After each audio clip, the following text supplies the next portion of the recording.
고린도전서 3장 말씀 보겠습니다.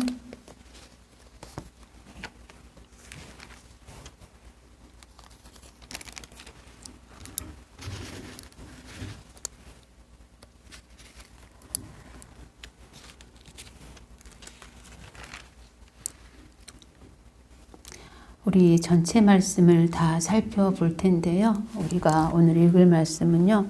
16절부터 23절까지 말씀만 우리 함께 읽겠습니다. 너희는 너희가 하나님의 성전인 것과 하나님의 성령이 너희 안에 계시는 것을 알지 못하느냐. 누구든지 하나님의 성전을 더럽히면 하나님이 그 사람을 멸하시리라. 하나님의 성전은 거룩하니 너희도 그러하니라. 아무도 자신을 속이지 말라. 너희 중에 누구든지 이 세상에서 지혜 있는 줄로 생각하거든 어리석은 자가 되라. 그리하여야 지혜로운 자가 되리라. 이 세상 지혜는 하나님께 어리석은 것이니 기록된 바 하나님은 지혜 있는 자들로 하여금 자기 꾀에 빠지게 하시느니라 하였고 또 주께서 지혜 있는 자들의 생각을 헛것으로 아신다 하셨느니라. 그런즉 누구든지 사람을 자랑하지 말라. 만물이 다 너희 것임이라. 바울이나 아볼로나 게바나 세계나 생명이나 사망이나 지금 것이나 장래 것이나 다 너희의 것이요 너희는 그리스도의 것이요 그리스도는 하나님의 것이니라. 아멘.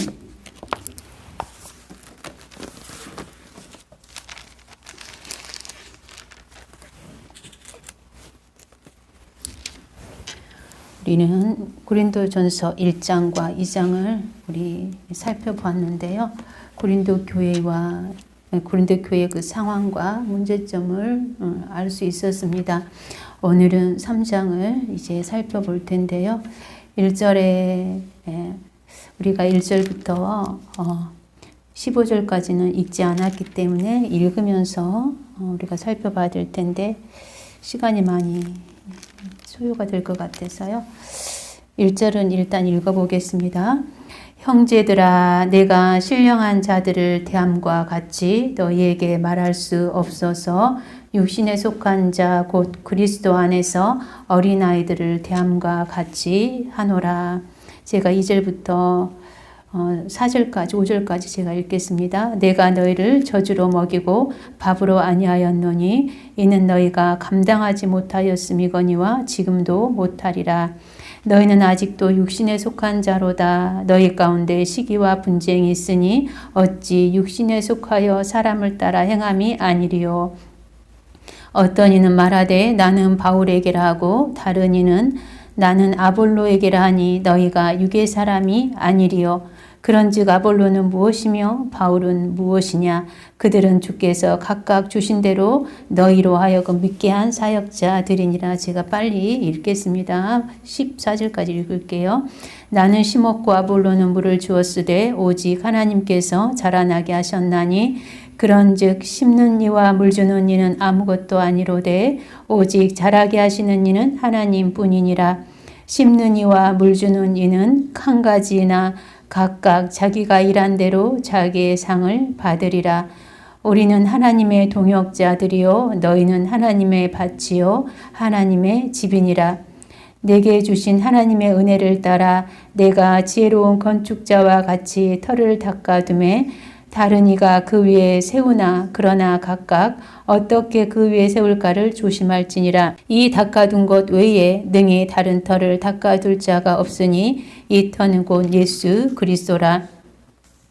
만일 누구든지 금이나 은이나 보석이나 나무나 풀이나 짚으로 이 터 위에 세우면 각 사람의 공적이 나타날 터인데 그날이 공적을 밝히리니 이는 불로 나타내고 그 불이 각 사람의 공적이 어떤 것을 시험할 것임이라. 만일 누구든지 그 위에 세운 공적이 그대로 있으면 상을 받고 누구든지 공적이 불타면 해를 받으리니 그러나 자신은 구원을 받되 불 가운데에서 받은 것 같으니라. 아멘. 바울은 고린도 교회와 지금 좋지 않은 상황이 있지 않습니까? 고린도 교회가 세속적인 가치관을 가지고 세속적인 지혜로 교회를 세우고 있는 그러한 상황 가운데서 바울이 고린도 교회가 바울에 대해서 좋지 않은 감정을 가지고 있는 것을 알면서도 1절에 보면 형제들아 라고 부르고 있습니다. 비록 고린도 교회에 대한 섭섭한 마음이 있긴 하지만 그들은 분명히 주 안에서 한 형제인 것입니다.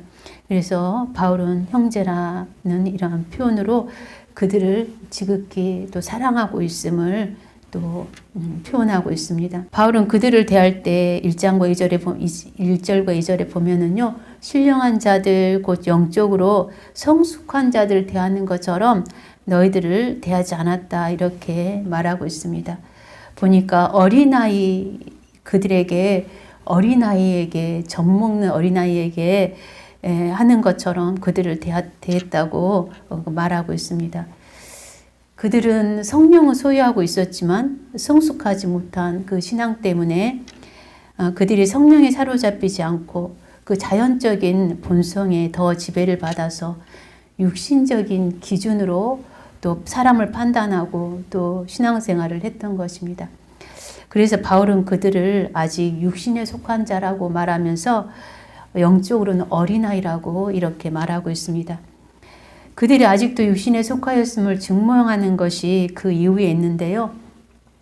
그들이 끊임없이 분쟁하고 또 서로 시기하는 것이 여전하기 때문에 그들이 아직도 육신에 속한 자라는 것입니다. 고린도 교회 안에는 세상적인 가치관이 아직 그대로 남아 있었습니다. 파벌을 만들고 또 힘있는 사람들 그 뒤로 줄을 서려고 하는 그런 세상적인 가치관을 가지고 교회에서도 교회 생활을 했던 것입니다. 바울은 그들을 향해서 자기가 고린도 교인들에게 젖을 먹이고 단단한 음식을 먹이지 아니하였다고 말합니다. 여기서 젖을 먹인다는 것은 그들에게 구원의 기초 복음만 가르쳤다는 것입니다. 단단한 음식이란 하나님의 경륜이나 섭리와 같은 심오한 진리를 말합니다. 바울은 그들에게 영적으로는 더 깊은 수준의 하나님의 비밀을 말하지 않았다고 말하고 있습니다. 왜냐하면 그들이 아직도 영적으로 어린아이의 상태이기 때문입니다. 4절과 5절에는 보면 바울이 고린도 교회를 향해서 질책하고 있는데요. 나는 바울에게라고 나는 아볼로에게라 하니 바울은 무엇이며 아볼로는 무엇이냐 하면서 지금 질책하고 있는 것입니다. 바울 자신이나 아볼로는 하나님께서 주신 대로 너희에게 믿게 한 사역자들에 불과하다고 하면서 그들을 강한 어조로 이렇게 책망하고 있습니다. 6절에서 이제 바울은 이렇게 말합니다.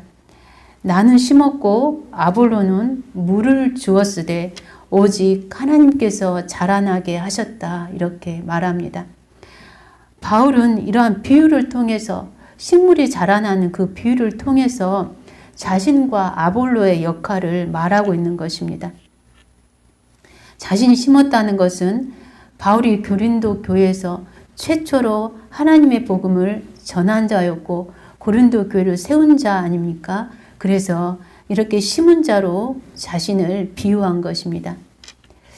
아볼로는 바울이 에베소로 떠난 이후에 고린도 교회에 부임해 와서 그들에게 또 복음을 전하지 않았습니까?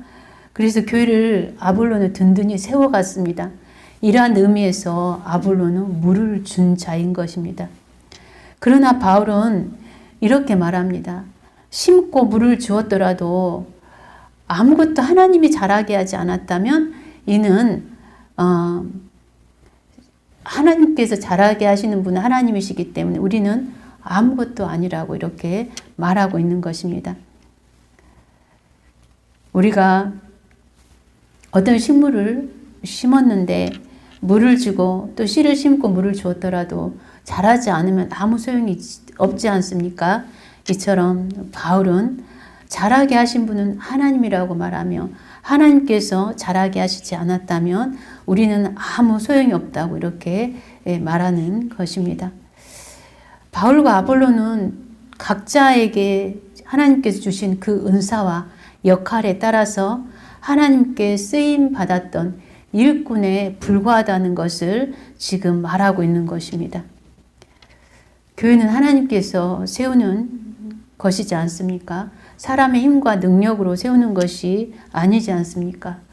목사가 생명을 살리는 것이 아니라 다만 하나님께 사용되는 것 뿐입니다. 그가 누구든지 목사이든지 전도자이든지 어떠한 리더자든지 어떠한 또 권사든지 장로든지 어떠한 평신도든지 그들은 일꾼인 것입니다. 그들에게 주신 그 은사와 역할에 충실하게 또 사용되어야 하는 하나님의 일꾼에 불과하는 것입니다.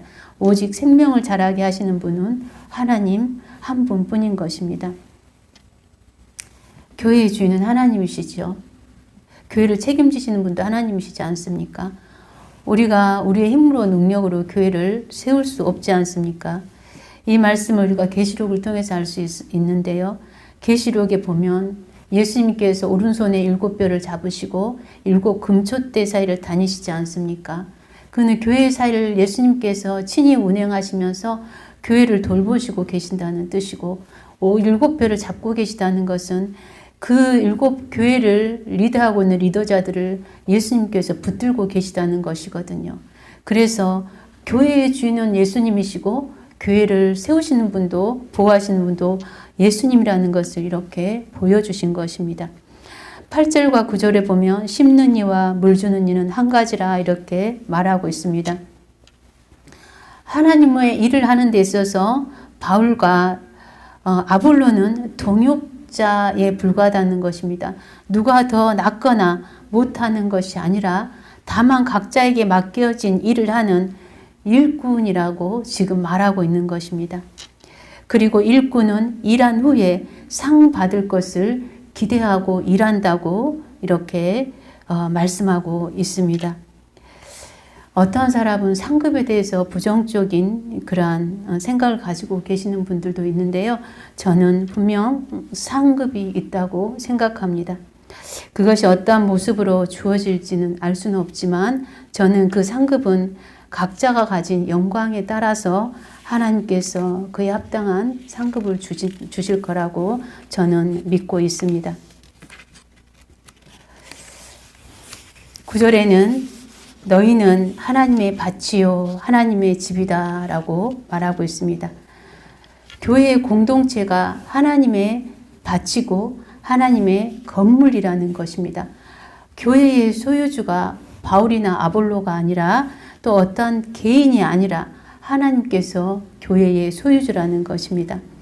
그러므로 교회는 하나님의 집으로서 그에 합당한 재료로 만들어져야 합니다.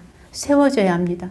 세속적인 가치관으로 세워지는 것이 아니라 예수 그리스도의 그 복음 위에 진리의 말씀과 성령 충만으로 교회가 세워져야 하는 것입니다. 10절과 11절에 보면 바울은 자신에게 주신 하나님의 은혜를 따라 지혜로운 건축자와 같이 터를 닦아 두었다 이렇게 말합니다. 그러나 다른 사람이 그 터 위에 교회를 세울 때는 어떻게 세울까 조심해야 한다고 말씀하고 있습니다.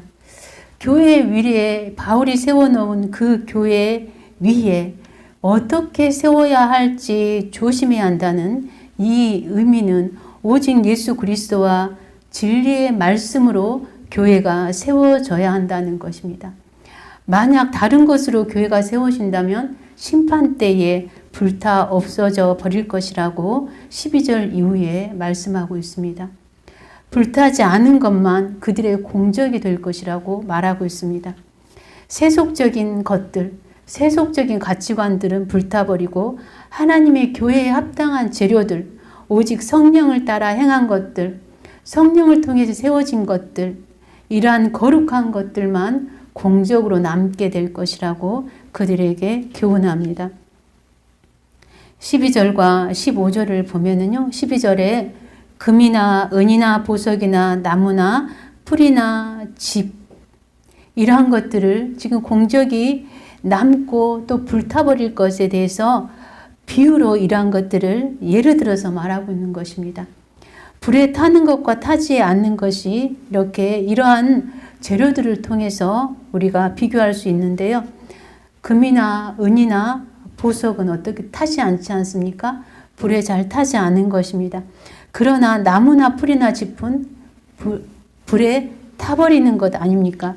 이러면서 심판 때에 자신의 공적이 불에 타지 않는 그 남는 것들만 자신의 공적이 될 거라고 바울은 이러한 것들을 통하여서 비유로 말씀하고 있는 것입니다. 불에 타버리는 것은 어떻게 되는 것입니까? 심판을 받아 없어져 버릴 것이고, 불에 타지 않고 남는 것은 그들의 상급이 되는 것입니다. 불에 타지 않는 것은, 또 불에 타는 것은 우리가 계속 살펴보았지만 불에 타버릴 것들은 세속적인 가치관으로 세워진 교회입니다. 세속적인 가치관으로 세워진 그 교회들은 어떻게 한다고 하십니까? 불에 타버리고 예수 그리스도의 복음 위에 또 하나님의 말씀과 성령 충만한 그러한 교회가 세워졌다면 공적이 되고 또 상급을 받게 될 것이라고 말씀을 하고 있는 것입니다. 그러므로 교회를 세운 데 있어서 어떻게 세울까 조심해야 한다고 고린도 교회를 향해서 경고하고 있는 것입니다. 너희가 생각하는 그 세속적인 가치관은 불에 타고 없어질 것이다 말하고 있는 것입니다. 영적으로 미성숙한 고린도 교회를 바울은 지금 깊이 염려하면서 이러한 메시지를 주고 있는 것입니다. 그 교회를 세우는 데 있어서 너희들은 이러한 것들을 경계해야 한다, 조심해야 한다 하고 이렇게 경고의 메시지를 주고 있는 것입니다. 16절과 17절에 보면은요, 너희는 너희가 하나님의 성전인 것과 하나님의 성령이 너희 안에 계시는 것을 알지 못하느냐 말씀합니다. 누구든지 하나님의 성전을 더럽히면 하나님이 그 사람을 멸하시리라. 하나님의 성전은 거룩하니 너희도 그러하니라 말씀합니다. 여기서 너희가 하나님의 성전인 것과 이렇게 말하고 있는데요. 그들이 하나님의 성전이라는 것입니다. 고린도 교회 개개인을 바울은 말하고 있지만 더 바울이 말하는 것은 고린도 교회 그 공동체를 말하고 있는 것입니다. 너희가 하나님의 성전이다. 이 고린도 교회 자체가 하나님의 성전이다 이렇게 말하고 있는 것입니다. 뿐만 아니라 우리 안에 성령께서 내주하고 계시지 않습니까? 구약에는 하나님께서 성전에 계셨지만 이제 우리 안에 내주하고 계십니다. 구약에는 하나님의 영이 사람에게 임하기도 하였고 또 떠나기도 하였지만 오순절 성령 강림 사건을 시작으로 해서 그 성령님이 우리 안에 영원히 내주하고 계시는 것입니다. 그래서 우리 몸이 성전이 된 것입니다. 우리 안에서 성령께서 계시면서 어떤 일을 하십니까? 우리를 변화시키시고 새롭게 하시고 우리가 하나님의 뜻대로 말씀대로 순종하며 살 수 있도록 우리를 견인해 가시지 않습니까? 날마다 우리 안에서 우리와 교제하시고 하나님의 뜻을 나타내시고 보여주시지 않습니까? 어떠한 분들은 주님은 말씀이 매우 많다고 하시는 분들이 있습니다. 주님은 끊임없이 자신에게 계속 말을 걸어온다고 그렇게 말하는 분들도 계십니다. 그 말씀이 맞는 것 같습니다. 그런데 우리가 그 주님의 음성을 잘 듣지 못하지 않습니까? 외면하기도 하고 또 우리가 듣지 못하기도 합니다. 우리의 생각이 하나님의 생각보다 더 중요하기 때문에 또 하나님의 음성을 우리가 또 외면하기도 합니다. 하나님께서 우리에게 말씀하실 때 하나님 말씀을 많이 하시는 분이라고 하는데 하나님께서 계속 말씀을 하시는데 사람 편에서 듣지 않으면 하나님께서 매우 답답할 것 같다는 생각이 또 들었습니다. 주님이 우리에게 말씀하실 때 그 말씀을 잘 듣고 또 따라가는 그러한 교회와 성도들이 되기를 원합니다. 17절에 너희가 하나님의 16절에 성전인 것과 하나님의 성령이 너희 안에 거하시는 것을 알지 못하느냐 그러면서 17절에는 너희가 하나님의 성전을 더럽히면 그 사람을 멸하시리라 이렇게 말씀합니다. 여기서 너희라는 것은 아까도 말했지만 신자들 개개인이 될 수도 있지만 바울은 여기서 특별히 고린도 교회 그 공동체 전체를 말씀하고 있는 것입니다. 너희 모두가 하나님의 성전이고 하나님의 성령이 너희 모두 안에 있다라는 것입니다. 바울은 지금 마음이 나뉘어져 있는 고린도 교회를 향해서 교회라는 그 공동체는 그리스도 안에서 하나이다는 것을 강조하고 있는 것입니다. 그들에게 연합을 강조하고 있는 것입니다. 그리스도 안에서 하나인 고린도 교회, 하나님의 성전인 고린도 교회가 지금 나누어져 있는 것에 대해서 너희가 하나님의 성전인 것을 모르느냐, 연합하라, 하나 되라 이렇게 말하고 있는 것입니다. 구약 성경에서 하나님의 거처를 더럽히면 죄에 대한 심판을 처벌을 받습니다. 민족에게서 추방당하기도 하고요. 이러한 심판을 받는데요. 고린도 교회에서 하나님의 성전을 더럽히는 것은 무엇입니까?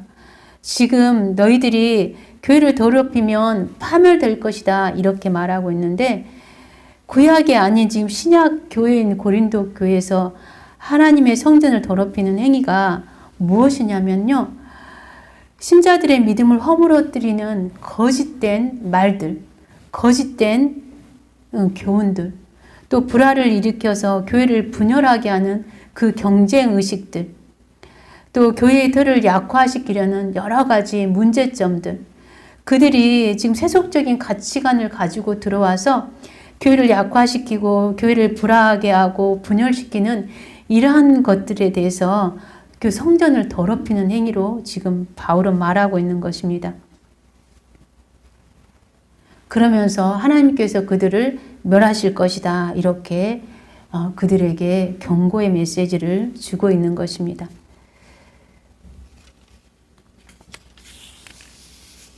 18절을 보면은요. 아무도 자기를 속이지 말라. 너희 중에 누구든지 이 세상에서 지혜 있는 줄로 생각하거든 미련한 자가 되어라. 그리하여야 지혜로운 자가 되리라 말씀합니다. 고린도전서 이 서신의 내용의 대부분은요. 세상의 지혜와 하나님의 지혜의 이 차이점을 바울은 계속 언급하고 있습니다. 고린도 교회의 그 분쟁의 원인은 스스로 지혜 있는 줄로 생각하는 데 있었습니다. 바울은 그에 대해서 너희가 스스로 지혜 있는 줄로 생각하느냐? 자신에게 속지 말라 이렇게 말하는 것입니다. 교인들 일부가 현재 스스로에게 속고 있다는 것을 바울이 지금 말하고 있는 것입니다. 바울은 자신의 지혜에 속고 있는 세속적인 가치관을 우위에 두고 있는 그 교인들을 향해서 엄중하게 경고하고 있는 것입니다. 사실 우리 인간은 약하고 연약한 존재이지 않습니까? 고린도 교인들처럼 우리도 남을 속이기도 하고 또 남에게 속기도 하면서 그러한 사람들이 인간들 아닙니까? 그런데 바울은 지금 결정적으로 자신에게도 속고 있다는 것을 지금 교인들에게 말하고 있는 것입니다. 너희가 스스로 자기의 지혜에 속고 있다. 너희 꾀에 너희가 넘어졌다. 이렇게 말하는 것입니다. 스스로 지혜 있다고 생각하였던 그 사람들은 자신의 판단 기준이 맞다고 생각한 것입니다. 그렇게 착각하고 살았던 것입니다. 이에 대해서 바울이 착각하지 말라, 그 어리석음에서 벗어나라 이렇게 말하는 것입니다. 고린도 교인들은 세상적인 지혜를 기준으로 교회의 지도자들을 평가하고 자신이 또 좋아하는 지도자를 중심으로 파당을 만들고 분열하지 않았습니까? 그러한 면에서 스스로 지혜 있다고 착각한 자들이고 또 자기를 속이는 자들이라는 것입니다. 고린도 교회의 위험성은 세상적인 지혜를 판단 기준으로 삼아서 행동하였다는 것입니다. 하나님의 지혜는 어리석은 자였고 자신들의 지혜를 자랑하였던 그러한 어리석음 속에, 착각 속에 빠져 있었던 것입니다. 그런데 바울은 이렇게 말합니다. 지혜자가 되기 위해서는 어리석은 자가 되라 이렇게 말합니다. 스스로 현명하다고 생각하는 사람이 있다면 그는 인간적인 지혜에서 벗어나서 더 높은 하나님의 지혜로 나아갈 수 없습니다. 스스로 지혜 있다고 생각하는 사람은 세상적인 지혜를 가지고는 하나님의 지혜를 받아들이지 못합니다. 세상적인 지혜로는 구원을 도무지 해석할 수가 없기 때문입니다. 그 복음을 세상적인 지혜로는 도무지 논리적으로 해석할 수 없고 설득할 수 없기 때문입니다. 그래서 바울은 지혜롭다고 생각하는 세상적인 지혜를 가지고 자신의 지혜를 자랑하는 그들을 향해서 너희들이 미련한 자가 되어야 하나님의 지혜를 알 수 있다. 너희가 지혜롭다고 생각한다면 도리어 이제 하나님 안에서, 하나님 앞에서 미련한 자가 되라 이렇게 말하는 것입니다. 그들이 가지고 있는 지혜를 나쁘다고 이야기하는 것이 아니라 그 지혜로는 하나님을 알 수 없기 때문에 하나님을 알기 위해서는 오히려 미련한 자가 되라는 것입니다. 19절에서 20절은 먼저 18절에서 바울은 십자가의 도가 멸망하는 자들에게는 미련한 것처럼 보인다고 말하지 않았습니까? 그런데 19절에서 20절까지는 여기서는 역으로 말하고 있습니다. 이 세상 지혜는 하나님께 미련한 것이라고 말합니다. 욥기 5장 12절에서도요 이렇게 말하는데 하나님은 지혜 있는 자들로 하여금 자기 괴율에 빠지게 하시는 분이라 이렇게 말씀하고 있고요. 시편 94편 11절에서는 세상적인 지혜자들에 대해서 주께서 지혜 있는 자들의 생각을 헛것으로 아신다 이렇게 경고하였습니다. 인간이 아무리 지혜로운 것처럼 보일지라도 세상 지혜는 무력하고 공허하다는 것입니다. 세상 지혜로는 구원의 진리를 발견할 수 없고 구원을 이룰 수가 없다는 것입니다. 그러나 세상 지혜가 구원과 관계없는 부분에서는 그 용도와 가치가 필요가 없는 것이지만 그러나 세상에서는 어떻습니까? 그 세상의 그 지혜가 반드시 필요하지 않습니까? 지혜를 주시는 분도 하나님이십니다. 그러한 명철과 또 지식의 은사를 주시기도 하고 이러한 지혜와 총명과 명철의 은사는 하나님께서 주신 그러한 선물입니다. 그러나 어떻습니까? 이 하나님께서 주신 선물이 하나님의 구원의 복음을 가로막는다면, 받아들이지 못하게 한다면 바울은 어떻게 합니까? 그 지혜를 내려놓고 하나님의 지혜를 받아들이라는 것입니다. 하나님 앞에서는 너희가 지혜롭다고 생각하는 것이 어리석은 것이니 하나님의 복음을 받아들이라는 것입니다. 21절에서 23절은요. 제가 읽어보겠습니다. 그런즉 누구든지 사람을 자랑하지 말라. 만물이 다 너희 것임이라. 바울이나 아볼로나 개바나 세계나 생명이나 사망이나 지금 것이나 장래 것이나 다 너희의 것이요 너희는 그리스도의 것이요 그리스도는 하나님의 것이니라.